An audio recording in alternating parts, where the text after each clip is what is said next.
Hey,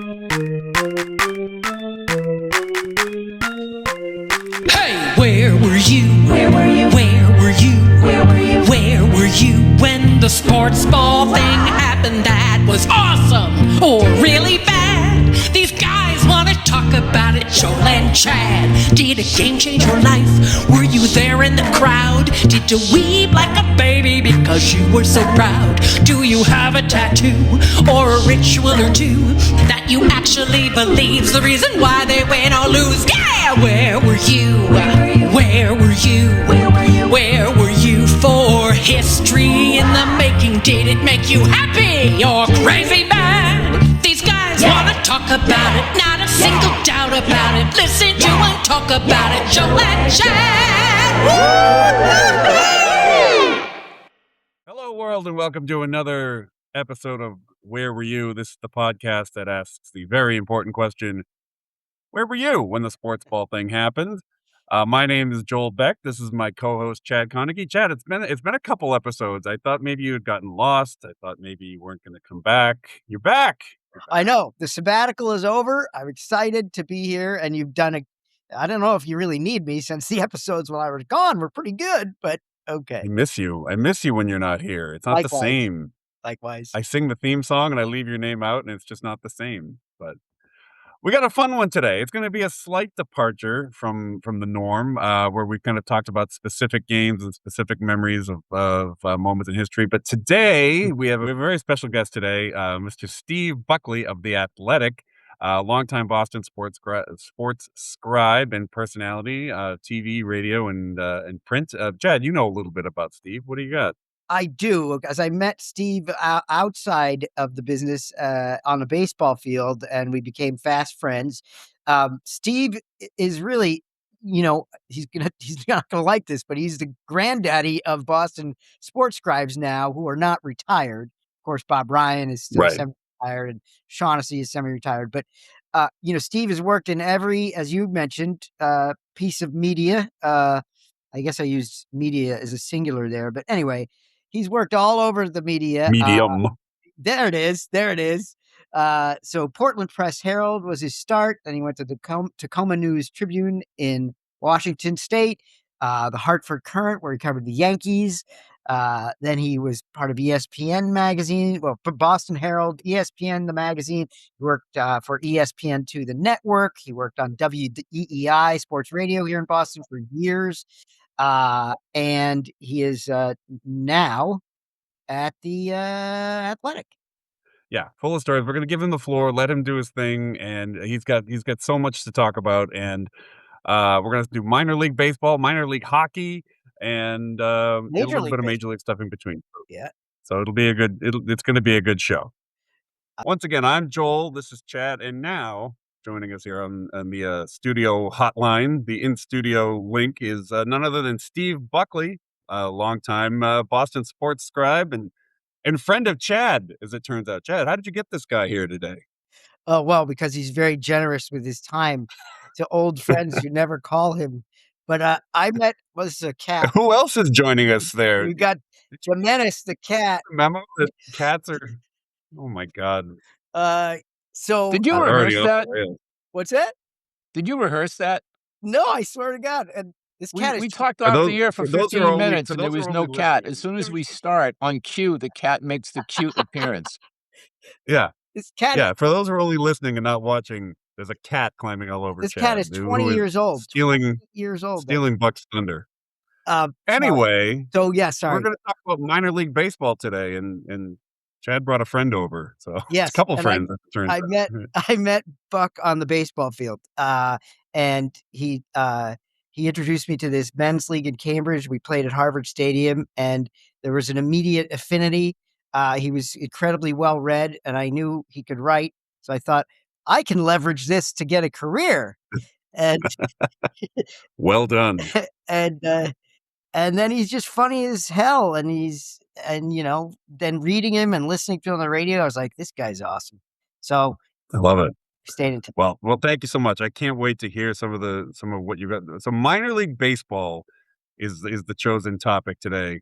It's a little bit of a departure from some of our other some of our other episodes where we kind of talked about specific games and specific memories. This is more of just talking about minor league baseball as a weird little slice of Americana.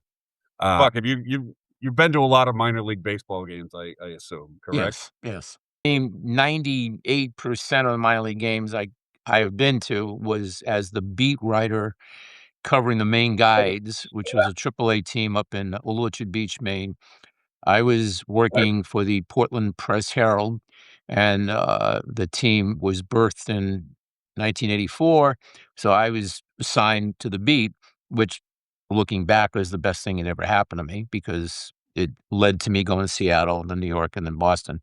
And so the paper had made a big investment in the team. So in 84 and 85, I traveled to pretty much all the road games and most of the home games, obviously. 86, the team was pretty bad, and more is the point, really wasn't drawing at all. The shine was gone, and they were getting like 1,200, 1,300 fans a game. That coupled with the fact that the Red Sox and Boston Red Sox were on the ascendancy. Toward the second half of the season, I was diverted to doing more and more Red Sox home games. And then I did the entire postseason, the ALCS out in Anaheim, the entire 86 World Series. Oh, And, what and that led, and it's interesting because while covering the Maine Guides, I caught the attention of Baseball America, uh, an editor named John Shear, who's now one of my best friends. Yeah. But he called and said, "Can we run some of your Maine Guide stuff?" They ended up giving me the International League column. Every issue would have a separate column on each league. So I was doing the International League column, which they called International Incidents, by the way. And and, so I cover the guides, and then during the '86 World Series, I'm behind the batting cage at Shea Stadium, and a guy named Tracy Ringlesby, who was a longtime big league baseball writer, at the time with the Dallas Morning News, and he saw my press pass, and he said, "Steve Buckley, Portland Press Herald, are you the guy that does the International League column for Baseball America?" And I said, "Yeah." I said, "Oh, I read that all the time. You're funny," and blah, blah, blah. And we ended up talking, and I was 30, and he said, "So what are your goals?" And I said, "Well, I'd like to cover a big league team." He says, "Oh, well, keep at it." So, like a month later, I get a call from the Tacoma News Tribune, which had a AAA team, but they were calling because they also covered the Seattle teams. It's like it would be tantamount to like Worcester and Boston. So, Okay. Yeah. it's south of Seattle and Pierce County, and they brought me out for an interview and hired me to cover the Mariners. So I moved to Seattle, and I was there for 1 year. Then the Hartford Courant hired me to cover the Yankees and live in New York. Then the Hartford Courant moved me to Boston to cover the Red Sox. So covering the Maine Guides for the Portland Press Herald was what took my career in a different direction. So Yeah. Covering the Mariners, didn't the Mariners have a minor league team in Lynn? Didn't they did. That's didn't excellent. Yeah, it was before I was covering the team, but they had a bunch of guys on the team in the big league level who had played in yeah, like Harold Reynolds Harold and Reynolds, yeah. who I was good friends with, Mike Moore, big, tall right-hander from Oklahoma. There were several guys. In fact, I remember talking to Mike Moore about playing for the Lynn, was it Lynn Mariners or Lynn Sailors or Sailors, I want to say yeah, it was. Yeah, I but think so.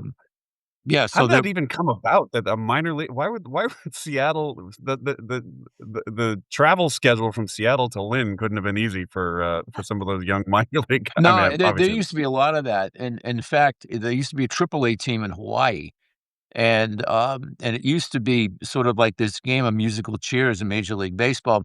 Different teams would have different affiliations, and um, the way it works is just to take like the Maine Guides. The Maine Guides were owned by a guy named Jordan Colbert, and he inherited the Indians as the major league affiliate Okay. because they had been the major league affiliate of the Charleston Charlies, which is what the Maine Guides were.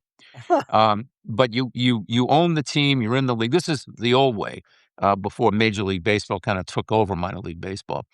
But you would have a play development contract that might run out, and then you might the major league affiliate might say, well, we don't want to be with you anymore, and they would sign somebody else, or the AAA team would say, we don't want you anymore, and go shopping for another major league affiliate. What's happened now that Major League Baseball is taken over minor league baseball, a lot of what you just talked about has been eliminated. The most of the AAA teams are within easy access, like the Red Right. Sox AAA affiliates in Worcester. The I think uh,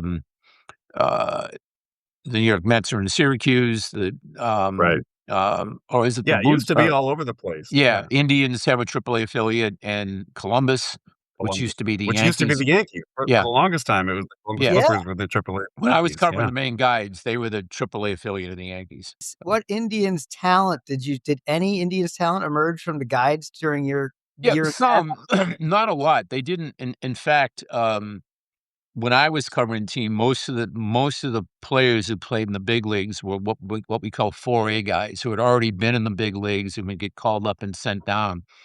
As far as minor league players, there were not a lot. I mean, '86 Corey Snyder came through for half a season, and Mhm. he had Sure. wasn't nearly as good as they thought he'd be, being a first round pick. Um, but odd oddly, the guy who had the longest big league career, who played for the Maine Guides, was somebody they wasn't even on their radar. And it's a fascinating story. Doug Jones, who had a very I long I had big a league feeling you career. were gonna say Doug Jones. I love Well, it. what happened was, Doug Jones had played a little bit in the big leagues with the Milwaukee Brewers, like 80 or 81. He's back in the minors, signs with the Indians in '85. He spends the entire year in Double-A he's back down in Double-A, Waterbury for the Buffalo for the Indians, or maybe it was Waterbury, I forget. He comes to spring training in '86, and I've talked to all 3 of these guys. Doug has since passed away, but, Mhm. in spring training, in 1986, they had 3 guys for 1 spot in the rotation, in the bullpen. That's how far down the depth chart he was. And they told these 3 guys, "One of you guys is gonna be opening day roster, one of you guys is gonna be released, and one of you guys is gonna have an injury and go on the disabled list." And that's exactly. And they told me this. I was the only writer covering the team, and this is in Tucson, Arizona. So the season opens, and, I think, Doug Jones was on the 23-man roster. Um, Tommy Rowe, Oh, went on the disabled list, and Robin Fuson, was released. And I talked to Tommy about this after Doug died, about a year or 2 ago. I wrote a column on him for The Athletic. Well, so that's how close Doug Jones came to not even being on that roster, and he told me later on, had he been released, he was gonna retire. He's 28, 29 years old. He's fighting for the last spot in the bullpen of a AAA team, and, he's married, he's got a kid, I gotta make a living, and he makes the team. And you all your listeners, go to Doug Jones's minor league stats and look up his stats for 1986. They are phenomenal. He didn't walk anybody. He was one of those Yeah. slowest guys. He threw palm Yeah. balls and He was I sinkers and remember stuff. We had Yeah, a, he was a guy who didn't look like a pitcher either in his stuff that he threw, 'cause no. he couldn't break a pane of glass, and he just physically he looked like he looked like a carpenter or something. I Yeah, remember he had the big we mustache and we had yeah. a, we had a, we were in Tidewater, and we stayed at the Admiralty Inn. There was we all stayed at cheap motels, but it was the Admiralty Inn, and it was a rain out. And so the game that night was gonna get rained out. Well, Doug had wanted to do some bullpen throwing, that day, and he couldn't find anyone to take him in a little van over to the ballpark, and the park was all locked up, and he wanted to throw. And I ran into him, and he says, "Do you ever play any baseball?" I said, "No, I just play pickup baseball." He says, "If I threw for a little while, could you catch me?" Because it was drizzling, but there was a carport behind the hotel. And we went out there, and I don't know where he got a glove and a mitt and a couple of baseballs, and I warmed up Doug Jones for, like, 20 minutes. And he was Wow. but it was all I could catch him. That would give you an idea, that the minor league writer could catch this guy. That's how non-hard he threw, as it were. well, And, is that why you ended up catching in the over the hill league? It hurt? Kinda, yeah. I mean, it was I had nothing, it's 'cause I wasn't fast. I didn't have the Yeah. reflexes to pick it at short, any of that stuff. So, all you could do and pick up baseball is let the ball hit you and then pick it up and throw it back Yeah. to the pitcher, right? But, I So, I don't know if you guys ever listened to, Tim Kirchin's podcast that he does with his son. It's called "Is This a Great Game or What?" But yeah. I was listening to it one time, and he had I think he was talking about a conversation that he had with Rick Dempsey, Mhm. who's now, it was a longtime major league catcher, is probably pushing 80 years old now, and he said that he knows for a fact Rick Dempsey, even at his advanced age, that he could still catch a major league pitcher today. Catch. He couldn't throw anybody out, he can't hit, he can't run, but he said he knows that he could still catch at the very least. So, No, I it's believe so that. I ingrained in mean, his. I remember, Doc Edwards was the manager of Maine for 2 years, and he was 50 maybe at that time, and big, heavy-set, stocky guy, but he had caught in the big leagues as a journeyman backup catcher with the Indians, the A's, Kansas City A's, Yankees, and a little bit with the Phillies at the end, and, we were in, somewhere on the road, and he was watching one of his pitchers on the disabled list throw, and one of the catchers was catching him, and I was standing there, and he says, "Well, how you feeling?" He says, and he said, "How's your break?" And he said, "Here, throw me a few," and he had a fielder's glove. He had I forget who the pitcher was, and it was a prospect. I mean, he gets down in a catcher's crouch at age 50 with no mask and a fielder's glove because he Oh my just would carry it around with him, and god. this guy is throwing, gas, and Doc's, like, catching the ball with a fields glove and throwing it back. He was an athlete. He was a major league baseball player, so Yeah. he even though he was older and not as in the shape that he had been as a player, he still had that athlete gene in his brain. He could figure it Wow. out and stuff like that, That's so, crazy. yeah. Who if you That is a gene that always escaped me, but go Yeah, ahead. well, yeah, you have this cool attachment to the way, way back of baseball, via guys you met. Like, didn't you meet DiMaggio on the road in an elevator? Is that you? no, this story just came up the other day. I met DiMaggio when I was a kid, and, Wow. Oh my Uh, gosh. so about 1969 or 70, Charlie Finley hired Joe DiMaggio to be a hitting coach for the Oakland A's. And I think part of it was that if he suited up for a year or two, that his pension as a player would grow. And Joe was always about a buck. So long story short, he's a coach with the Oakland A's. And I was at a game with some friends of mine, and, the game ends, and we tried to wait outside to see if we can get Joe DiMaggio's autograph, and he comes walking out, and he walked right by us. He very handsome guy, with the hair, silver hair, and the suit, and the shoulders, and he's walking down Yawkey Street, and Jersey Street, took the right, up Boylston Street, over the hill, over the turnpike, down into Kenmore Square, took a right. The A's were staying at the Somerset Hotel, which is now the Hotel Commonwealth. Yeah, yeah. And this is a two-part story, so I'll just say this quickly. We didn't have the courage to ask him for it, but there's like 3 of us following him. I think Kevin Graham was one of them. Oh, And we're following Joe DiMaggio. And I'm 13 years old. He walks down, he goes up the steps into the Hotel Somerset, or the Somerset Hotel, steps into the elevator, and I run up to the elevator, and just as the door is starting to close, I said, "Mr. DiMaggio, could I have your autograph?" And he looks at me and he goes, "Take a hike." And the No. and the door closes, and then this all of a No. sudden you hear this voice, and it's a guy sitting in a chair behind it, says, "Hey, come over here." And we go over there, there's this very handsome young black guy with a nice suit on, and he says, "What did Joe DiMaggio say to you?" And he says, "He told me to take a hike." And he says, "Well, if Joe DiMaggio tells you to take a hike, you should probably take a hike." And, and we looked at him, I swear to God, it was Vida Blue. He was like 20 years old. no It way. was Vida freaking Blue sitting there, and we ended up talking. He's the nicest guy, and we got his, and, I so wanted to pivot real quick, if it's okay with you, Joel, to we're Of talking about course. catcher's gear a minute ago, and Buck donned catcher's gear of sorts, but on the ice one time. Was that while you were at the Press I Herald? yeah, it was. How did that happen? Tom McVie was the coach of the Maine Mariners, and Tommy just died last year, and I actually spoke at his service.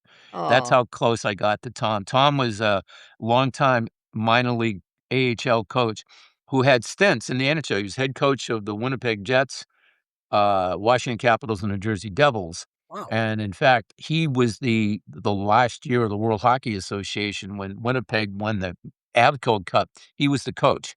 Oh my God. But his NHL teams were really bad. But anyway, we had struck up a conversation during my time at the Press Herald, and I was playing like pickup hockey, like the Wednesday night league at North Yarmouth Academy up in Yarmouth, or the later on the Portland Ice Arena in Portland. This is like little rinks, and uh, and he had me come by one day, and they took some shots on me, and then, without getting into a long story, an idea was hatched, both for the Press Herald and for Portland Monthly, which was a Maine-based, like, Boston Magazine type thing, wherein I would train with the Mariners during training camp for 10 days, and if I did everything they did, the skating drills, the weightlifting drills, the sit-ups, the whole bit, they were then going to play like a 4-game preseason road trip, in like Halifax, St. John,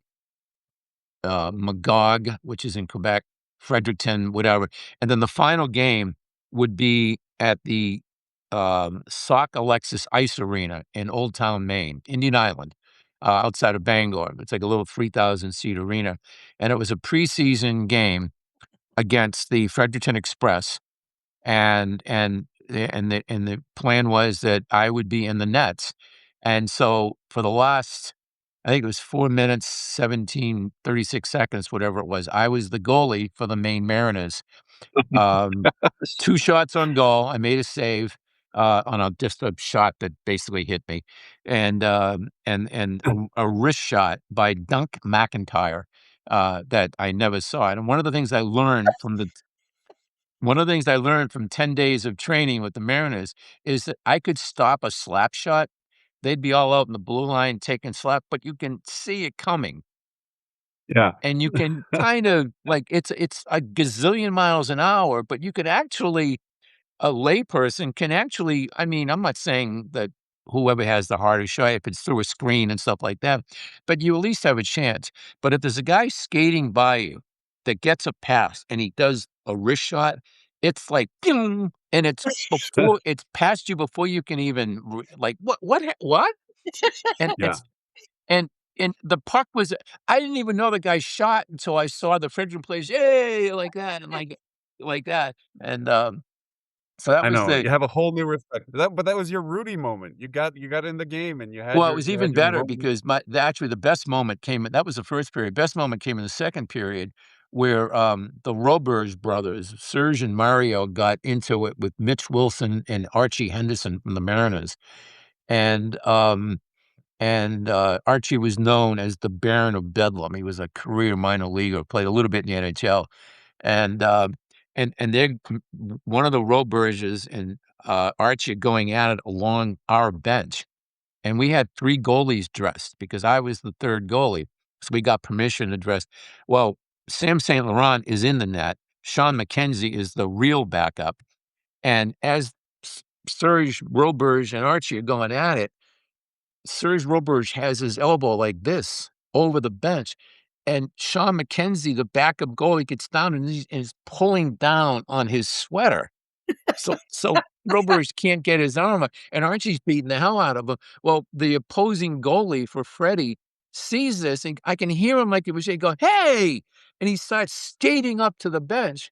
Well, when he left the crease, so Sam St. Laurent left his crease, and now we got a bench clearing brawl. Oh, And everybody's over on the ice, and, because they're professional athletes, they all get over the dasher boards like in a s like it's nothing, like, boom, they're on the ice, and I'm, like, trying to, and I look at Tom McVie, and McVie looks at me and says, "Get in there," and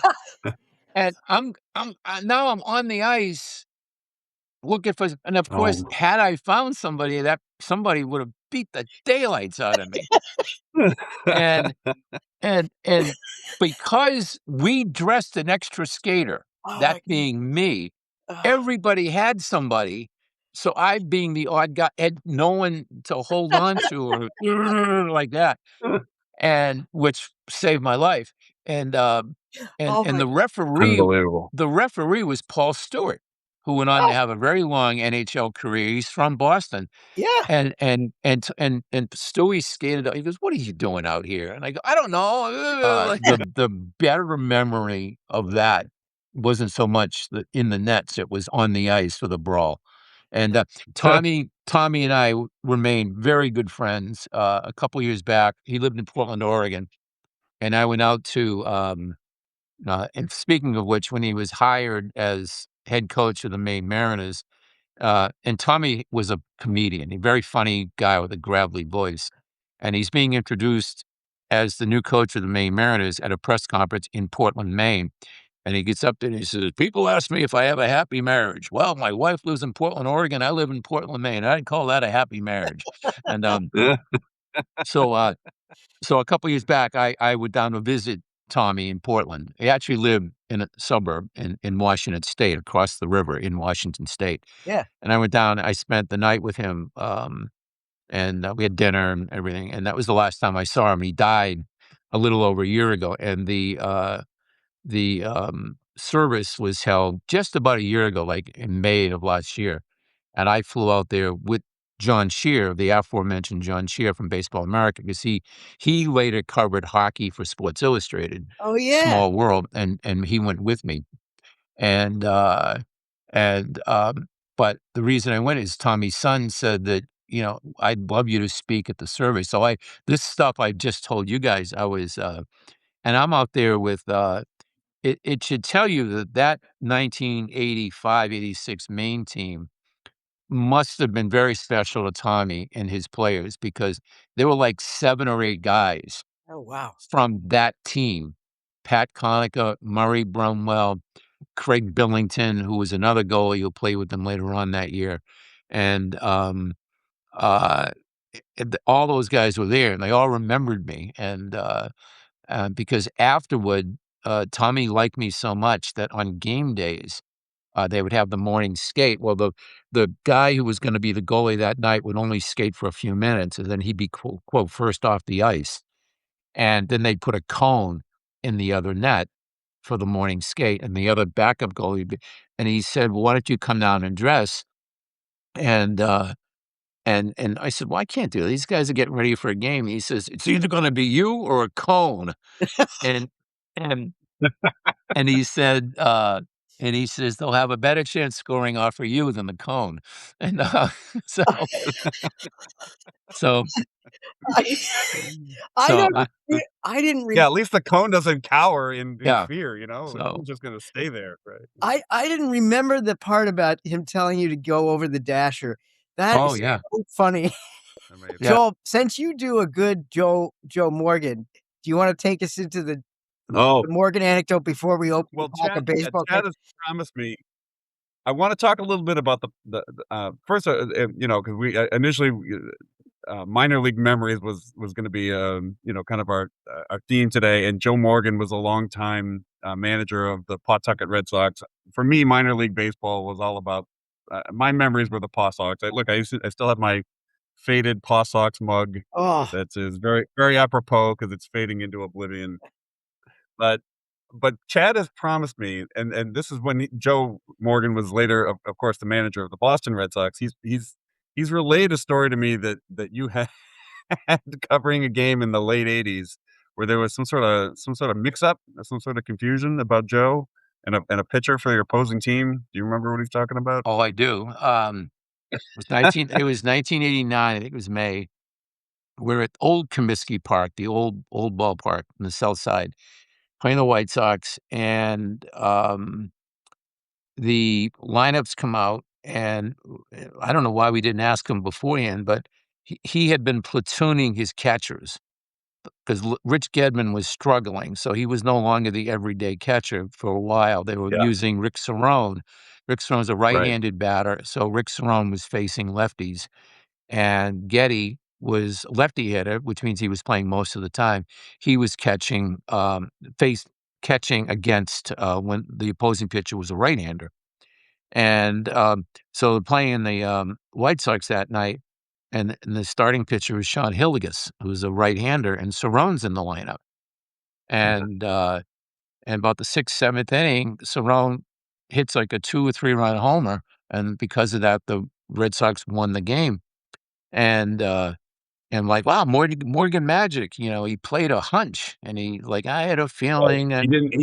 He kept the right-handed hitting yeah. catcher in against the right-handed. Right. So we go downstairs, and Boddicker had pitched pretty well, and I think the late great Mike Shalin from the Boston Herald. Uh, I think his first question was, "Boy, Boddicker pitched a heck of a game," and Joe says, "Well, that ain't the story of this game."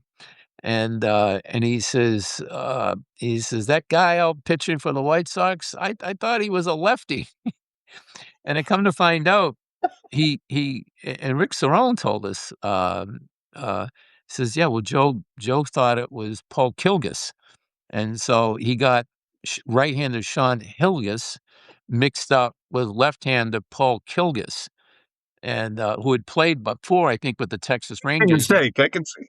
And the best part of the story isn't is that Joe freely admitted it, because he could easily have said, the way I saw the clouds, and I had this hunch that maybe this would be a good night to play. So, and we would have lopped it up like Maple. And Yeah. we would have written like, oh, Morgan Magic, and see how he played a hunch, and that shows you computer guys, Yeah. Right.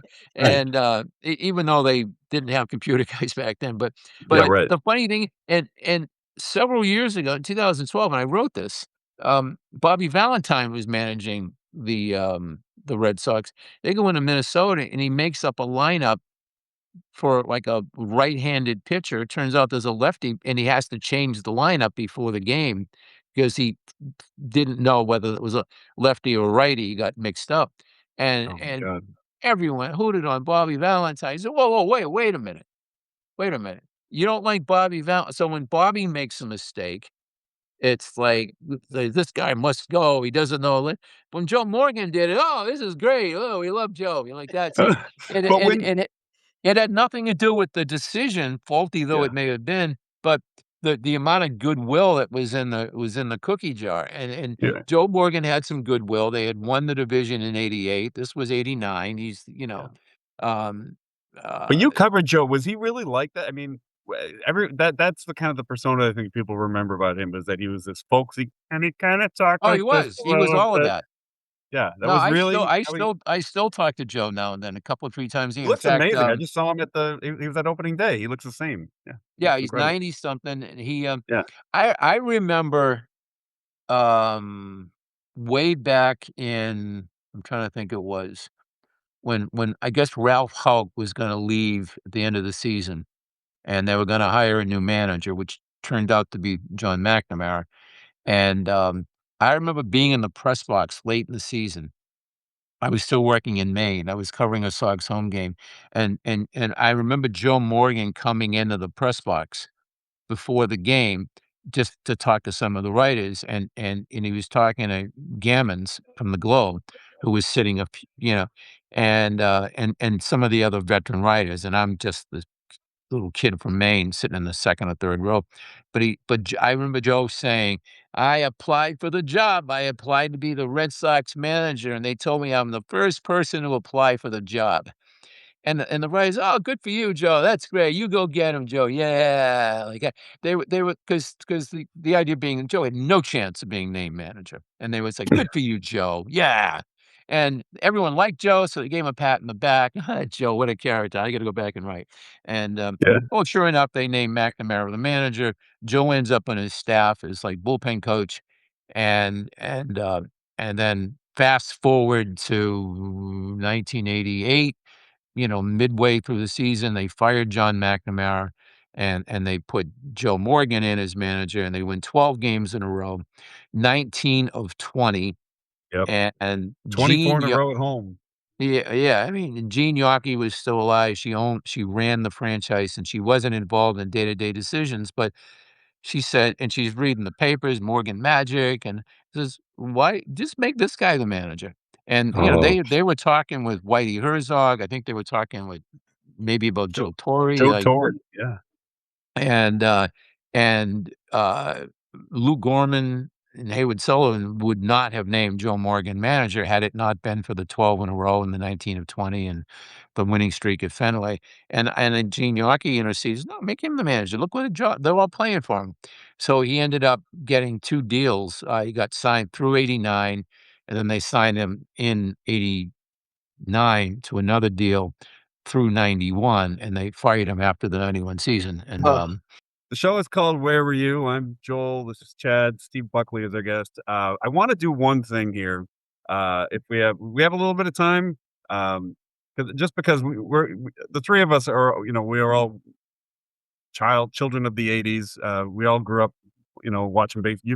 Steve, you were obviously, covering baseball in the '80s. But I have with me a pack of Topps baseball cards from 1986.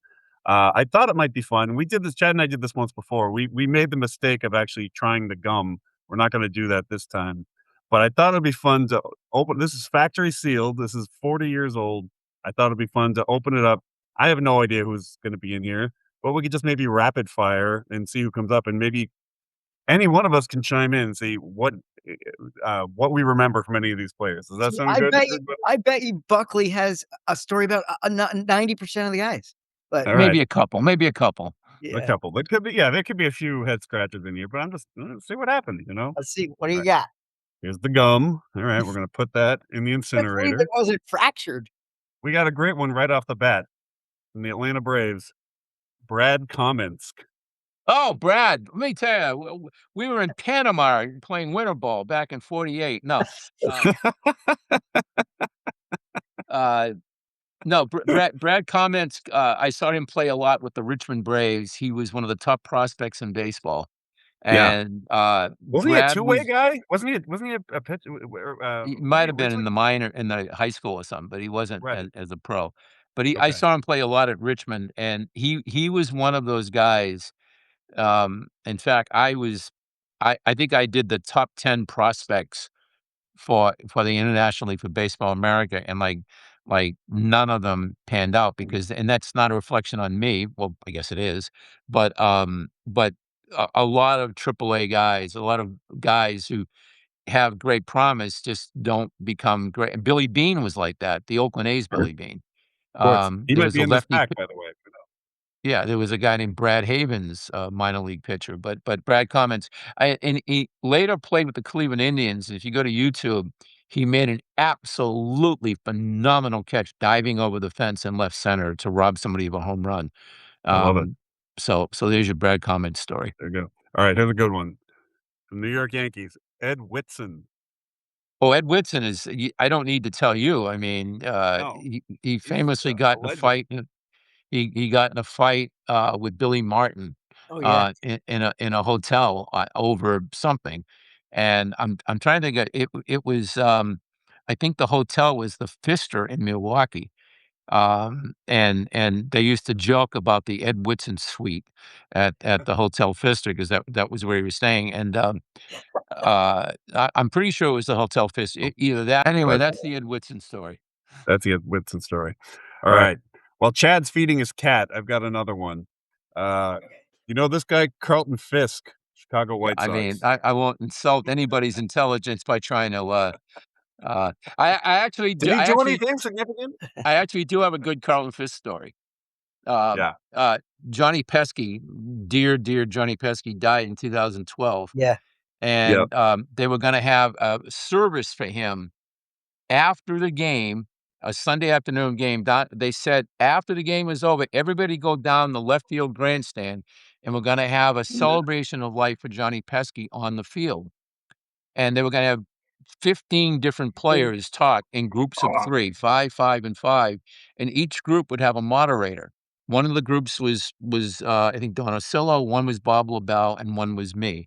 So I was gonna come out, we were gonna sit on chairs along the left field foul line, and I was gonna talk to these 5 players. Well, in my group of 5 players was Carlton Fisk. So we're in the dugout waiting to be introduced to go out, and I'm standing next to Carlton Fisk, and I said, "Hey, Pudge, how many people have congratulated you for that home run in 1975 over the years?" And he says, "Oh." And I said, "Thousands?" "Oh, yeah, thousands. Like hundreds of thousands. Like everybody you met. Hey, congrats on that home Yeah. run." He goes, "Yeah." And he says, "What's your point?" And I said, "Well, who do you think was the very first person to congratulate you for that home run?" And he says, "Geez, I am not, I don't," I said, "It was Johnny Pesky." He goes, "What?" Johnny Pesky was the first base coach. So when you hit the home run and you're going up the Oh, line, wow. there's Johnny Pesky, the first base. So of all the thousands of people, Johnny Pesky was, Wow. and he says, "Oh, I never thought of that." So we do the thing. I introduced Johnny with Carlton Fisk, and I said, "And with us is Carlton Fisk." And Carlton Fisk says, "Funny thing, how many thousands of people do you think have introduced me over, have congratulated me for that home run over the years? Well, let me tell you, fans, the first," and like, okay.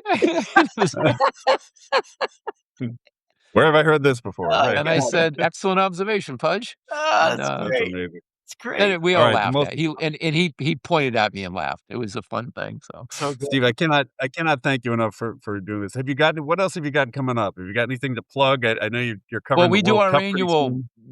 it's not the people who put it on. There's so many people involved in it. The old time baseball game is August 20th in Cambridge.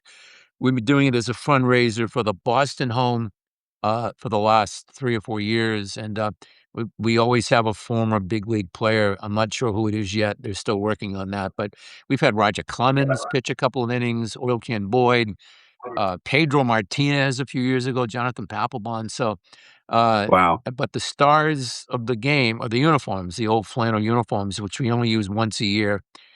Sure. Company donated the money to buy them back in 1998. So, you can see the St. Louis Browns, the Ethiopian Clowns from the old Negro Leagues, Amazing. Chicago American Giants, I think they are, Detroit Stars. So these are all the Negro League teams. Oakland Seals, Pacific Coast League, San Francisco, Oakland Oaks, San Yeah. Francisco Seals. We have all those old uniforms. We wear them once a year. And Chad, you I played the love it. game a few times. I did, thanks to you, and had 1915 Cleveland Indians, as I recall. that's correct. Oh. Uh, I Wow. was gonna Why do ask you wear those? Why do you wear that jersey, Jenny, every time you come out to visit me or in my hat. Cleveland? I You could should have have worn worn the the cap. How do people donate to the cause? You can just go to the bostonhome.org or Old Time Baseball. I don't know we have our website set up yet for fundraisers. I would Okay. go to the bostonhome.org. Okay. Okay. But So they can see the history of the game and stuff at oldtimebaseball. oldtimebaseball.com. Yep. You could go to oldtimebaseball.com and go under about this game, and you can read about all the uniform histories and stuff It's like cool. that. It's cool. You're the Oh, that's best, man. You're the best. So Thank you so much for doing this. no, The this show has is been called fun. I really enjoyed it. Yeah. We'll get you People on can find us on another time socials. someday. We'll do it again. All Can we right. do it again? Will you promise One to more- do it Absolutely. again? I got to go answer my door. Okay. All right. Thank See you you. guys. Time. All right. Take Take care. care.